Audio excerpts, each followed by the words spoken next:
भिवंडी महानगरपालिकेच्या हद्दीतील कोहिनूर अपार्टमेंट ही अतिधोकादायक घोषित केलेली इमारत गुरुवारी रात्री 11:30च्या सुमारास पत्त्यांच्या बंगल्यासारखी कोसळली।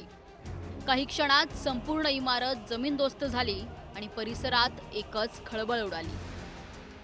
घटनेची माहिती मिळताच अग्निशमन दल, भिवंडी महानगरपालिकेचे अधिकारी, TDRF आणि NDRFचं पथक घटनास्थळी दाखल झालं।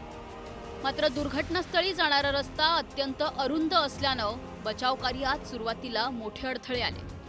बचाव पथकांना घटनास्थळी पोहोचण्यासाठी इमारतीसमोरची जुनी चाळ JCBच्या सहाय्यानं पाडावी लागली।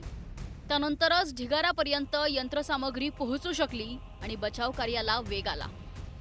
सर, बिल्डिंग में 2-3 दिन से रिपेयरिंग का काम चल रहा था। तो ऐसा रिपेयरिंग का काम चल रहा था, हम लोग को मालूम नहीं था कि बिल्डिंग गिरने वाला है। हम लोग शाम को ड्यूटी से आए, खाना वाना बनाए खाए, फिर हम लोग बिल्डिंग सोचा कि आज खाली कर देते हैं, फिर सही हो जाएगा तो वापस आएंगे। उसी दौरान गिरने की आवाज़ सुनाई दी और हम लोग को जिस रास्ते से निकलने का था उसी रास्ते के किनारे का बिल्डिंग गिरा। तो हम लोग को, सब लोग बिल्डिंग के अंदर ही थे, सब लोग इधर उधर भागने लगे। जिधर से निकलने का रास्ता था उधर बंद हो गया, तो कोई किधर किधर से कूद के भागा और हम लोग भी कूद के भागा। उसी दौरान पैर में फ्रैक्चर आया। इमारत झुकू लागल्यानं गुरुवारी रात्रीच रहिवाशांना बाहेर काढण्याची प्रक्रिया सुरू करण्यात आली होती। मात्र काही जण घरातील साहित्य घेण्यासाठी तर तळमजल्यावर काही दुरुस्तीचे काम सुरू असल्यानं काही व्यक्ती इमारतीतच अडकल्या होत्या आणि त्यानंतर ही दुर्घटना घडली। दरम्यान या दुर्घटनेची मुख्यमंत्री देवेंद्र फडणवीस यांनी गंभीर दखल घेतली आहे। संपूर्ण घटनेची चौकशी करून दोषींवर तात्काळ गुन्हा दाखल करण्याचे आदेश त्यांनी भिवंडी महानगरपालिका आयुक्तांना दिले आहेत। दुर्घटनेमागील निष्काळजीपणाची चौकशीही करण्यात येणार आहे। ज्या लोकांचा मृत्यू झालेला आहे त्यांच्या परिवाराच्या प्रति आमच्या संवेदना आहेत। काही लोक जखमी आहेत, जे त्या ठिकाणी दुर्दैवाने मृत्युमुखी पडले, त्यांना शासनाच्या वतीने त्यांच्या परिवाराला आम्ही मदत करणार आहोत।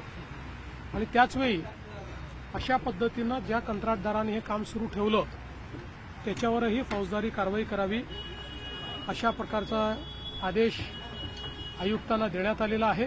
9 जण यात गेलेले आहेत। ही अतिशय दुर्दैवी घटना आहे।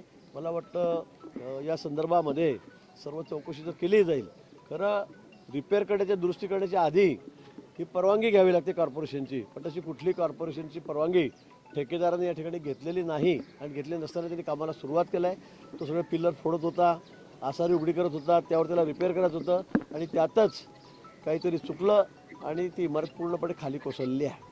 भिवंडी दुर्घटनेनंतर विरोधक आता आक्रमक झालेत। सरकारच्या खात्यांकडून धोकादायक इमारतींचं सर्वेक्षण केलं जात नाही, बांधकामासाठी आवश्यक त्या परवानग्या घेतल्या जात नाही, असा आरोप विरोधकांनी केलाय। भिवंडीतील दुर्घटनेनंतर धोकादायक घोषित केलेल्या इमारतींचा प्रश्न पुन्हा एकदा ऐरणीवर आला आहे। अशा इमारती रिकाम्या करण्याबाबत आणि दोषींवर कठोर कारवाई करण्याबाबत प्रशासन आता किती प्रभावी पावलं उचलतं याकडेच सर्वांचं लक्ष लागलंय। Bureau report, news 18 Marathi.